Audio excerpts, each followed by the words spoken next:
मेरी इंद्रियां अभी भी बाधित है। मेरी इंद्रियां अभी भी बाधित है। आज उन्हें दमन करना चाहिए।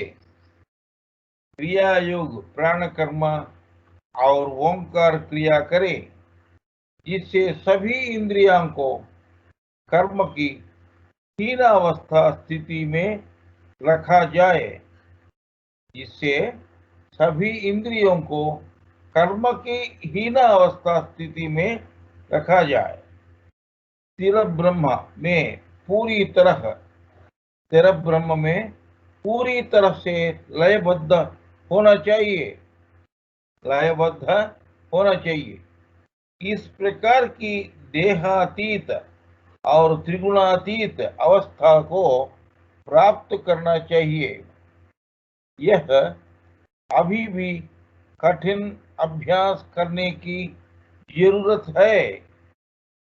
मैं इसके लिए अतिरिक्त ऊर्जा जमा करने के लिए पूरी रात ब्रह्मज्ञान में बैठा रहा। मैं गंभीर अवस्था में रहने लगा।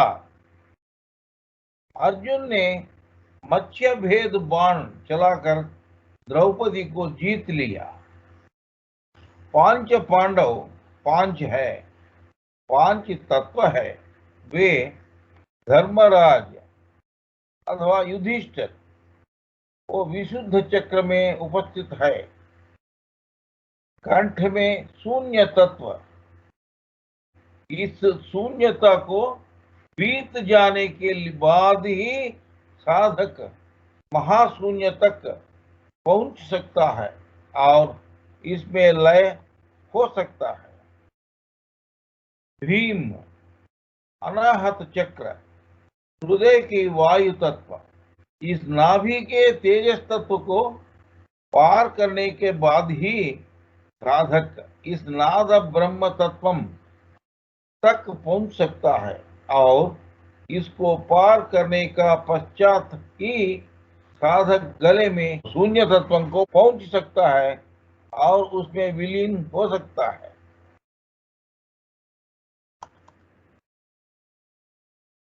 अर्जुन मणिपुर चक्र नाभि में अग्नि तत्व व तेजस तत्व जल तत्व को पार करने के बाद ही साधक इस तेजस तत्व तक पहुंच सकता है। नकुल स्वाधिष्ठान चक्रम जल तत्व व वरुण तत्व पृथ्वी तत्व को पार करने के बाद ही साधक इस जल तत्व तक पहुंच सकता है। इसलिए नकुल भी स्वर्ग यानी कूटस्थ तक नहीं पहुंच सकता। सहदेव मूलाधार चक्र पृथ्वी तत्व। इस पृथ्वी तत्व को पार करने के बाद ही साधक इस स्वाधिष्ठान चक्र का जल तत्व तक पहुंच सकता है।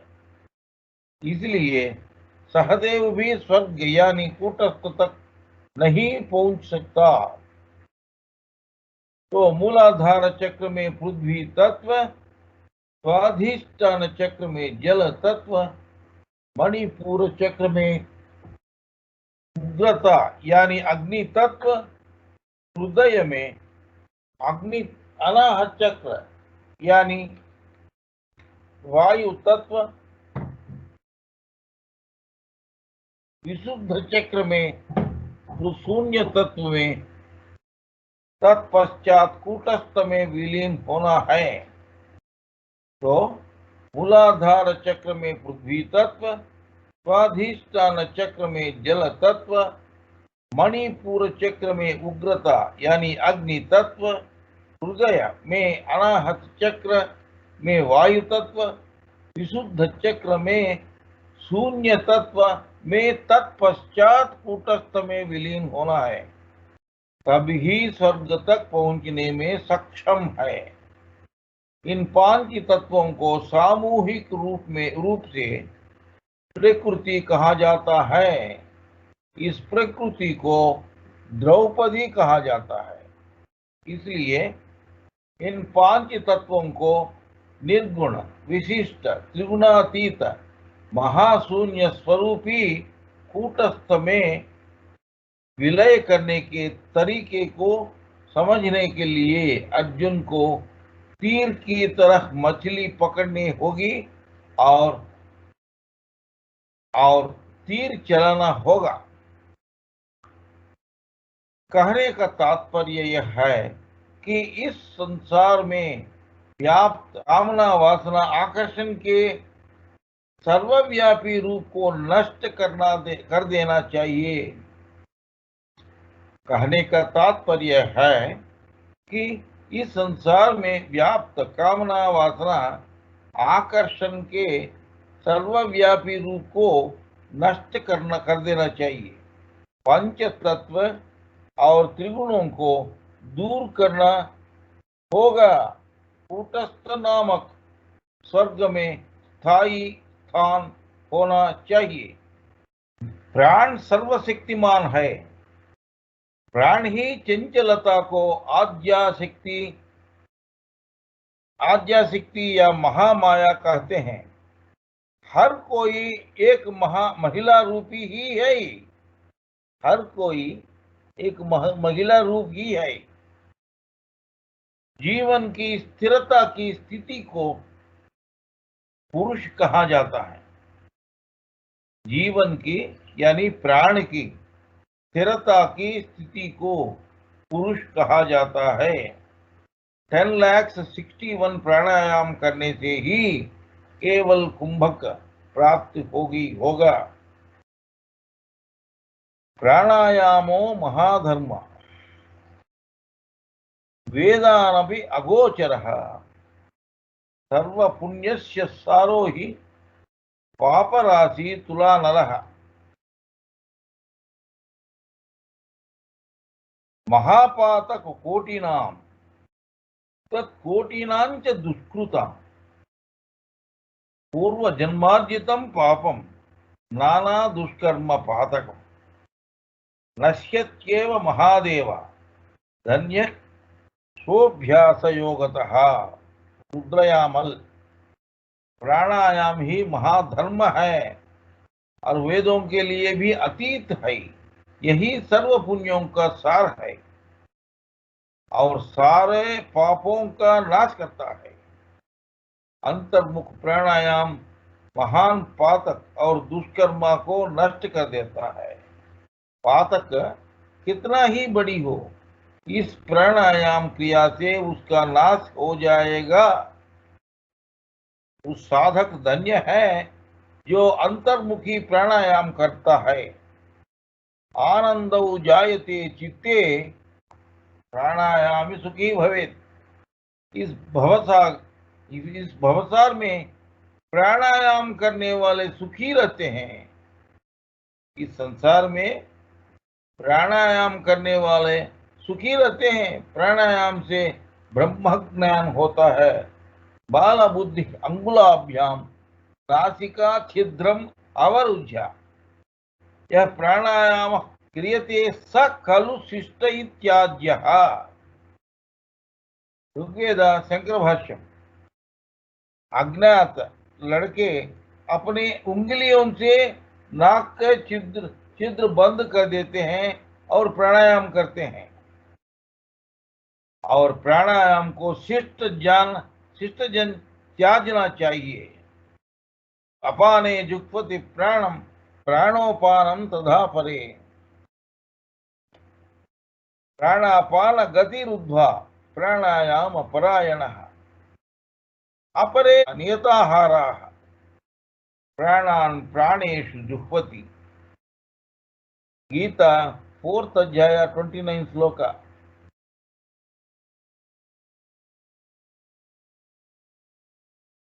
कुछ लोग प्राणवायु को अपान वायु में और अपान वायु को प्राणवायु में होमन करते हैं।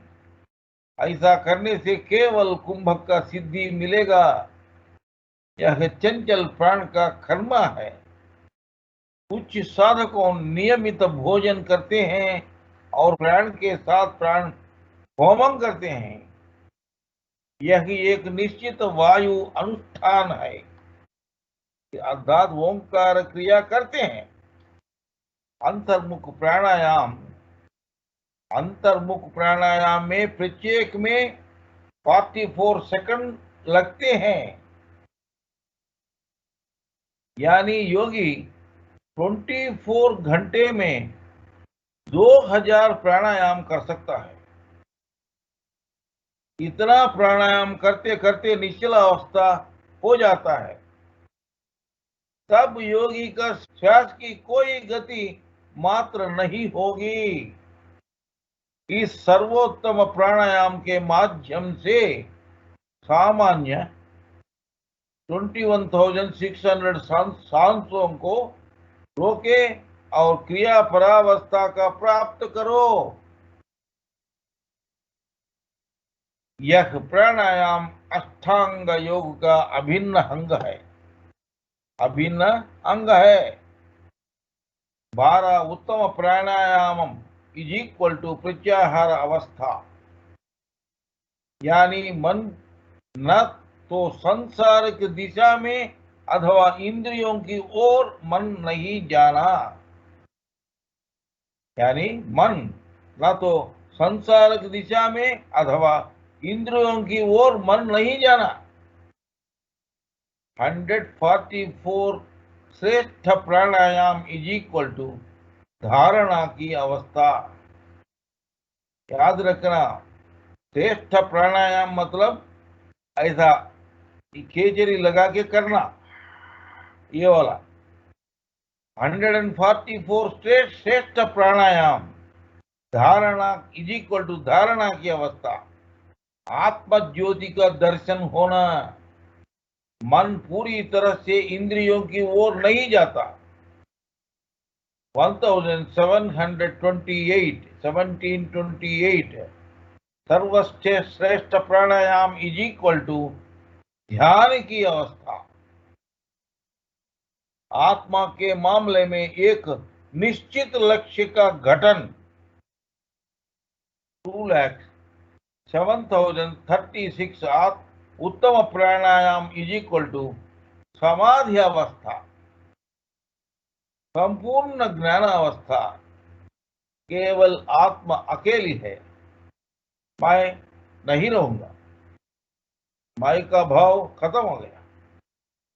यदि प्रतिदिन नियमित भाव से उत्तम प्राण कर रहे हो, 10,61,000 पूरा होने के बाद, याद रखना, यदि प्रतिदिन नियमित भाव से उत्तम प्राणायाम कर रहे हो, 10,61,000 पूरा होने के बाद केवल कुंभ का अवस्था मात्र अपने आप पूरा हो जाएगा।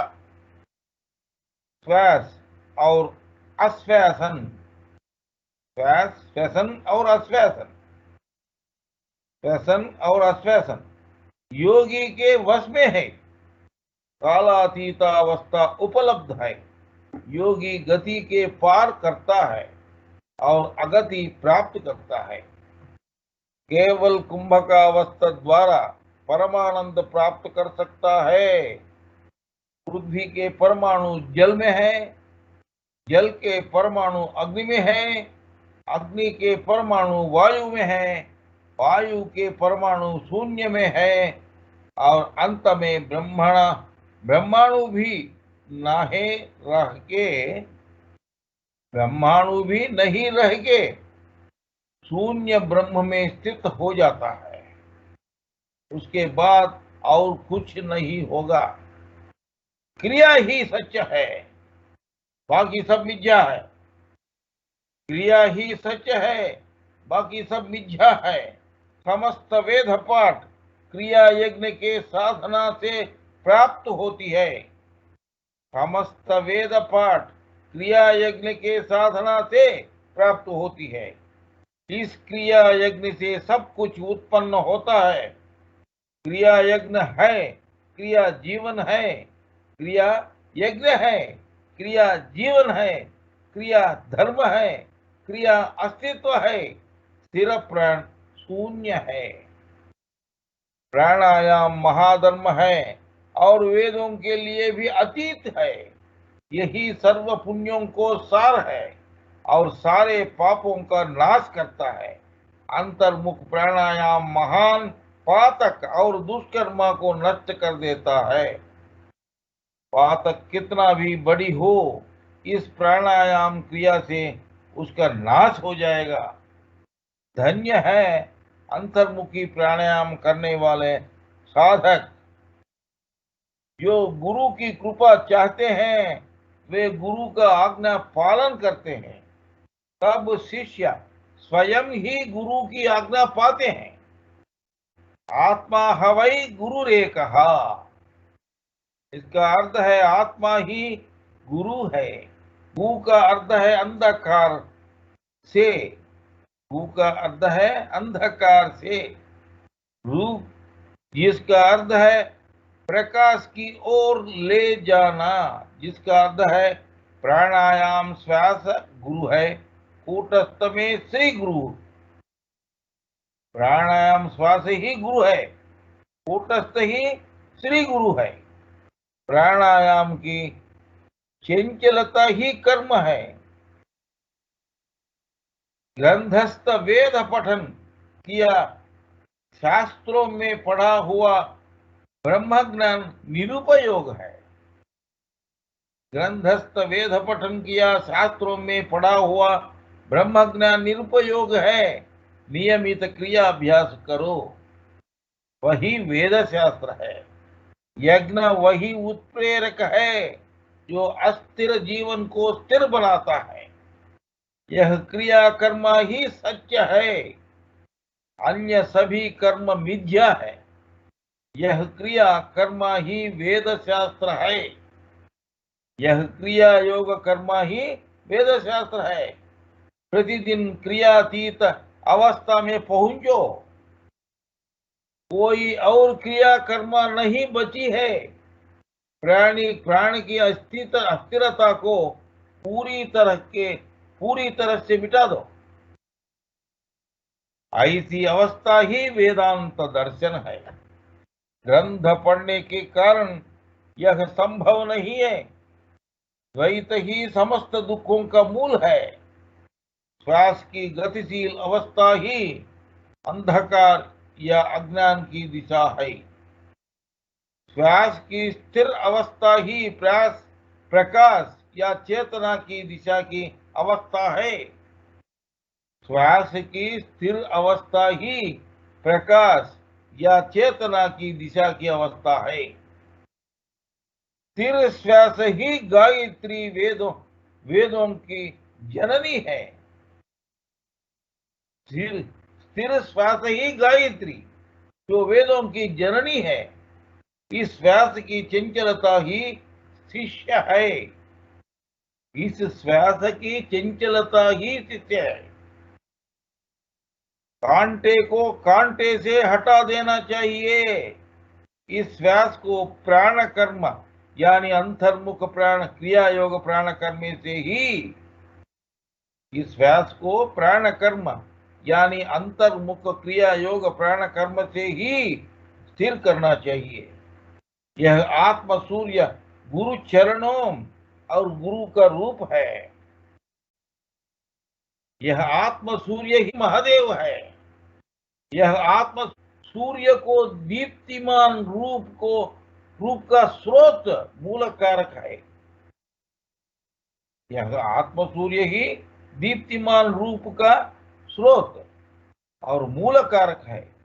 यह अंतर्मुख ही ब्रह्म है। आत्म सूर्य ही ब्रह्म है। यह आत्म सूर्य ही ब्रह्म है। आत्म सूर्य ही मेरा रूप है। स्वयं मैं ही ओंकार हूं। स्थिर गृह का रास्ता मेरे द्वारा ही है। स्थिर गृह का रास्ता मेरा द्वारा ही है। यही आत्म सूर्य ही असली गुरु है। इस आत्म सूर्य स्थिर गृह में कोई गुरु शिष्य नहीं होगा। आत्म सूर्य का दूसरा रूप यम या मृत्यु है। इस आत्म सूर्य का दूसरा रूप यम या मृत्यु है। वह मैं ही हूं। यह आत्म सूर्य ही उत्पादन और लय का बिंदु है। वह मैं हूं, वह मैं ही हूं, मैं सब कुछ हूं। यह आत्म सूर्य ही कृष्ण है। ना तद्भासयते सूर्यो न शशांको पावकः यद्गत्वा न निवर्तन्ते तद्धाम परमं मम। गीता 15th अध्याय 66th श्लोक। न आकाश में चमकता सूर्य, न चंद्रमा, न अग्नि का तेज दीप्ति सूर्य के प्रकाश को व्यक्त कर सकता है। यह आत्म सूर्य परम ज्योतिर्मयी स्वयं प्रकाश और अव्यक्त है। न तत्र सूर्यो भाति न चंद्र तारके न मे विद्युतो भान्ति कुतोहमयम् अग्निः कुतोह कुतोहयम् अग्निः तमेव शान्तमनुभाति सर्वं तस्य भासा सर्वमिदं विभाति। कठोपनिषद। वहाँ सूरज, चांद, तारे, बिजली, आग नहीं चमकते हैं। वह आत्म सूर्य ही सभी तेज का स्रोत है। यह आत्म सूर्य ही स्वयं चमकता और सब कुछ प्रकाशित करता है।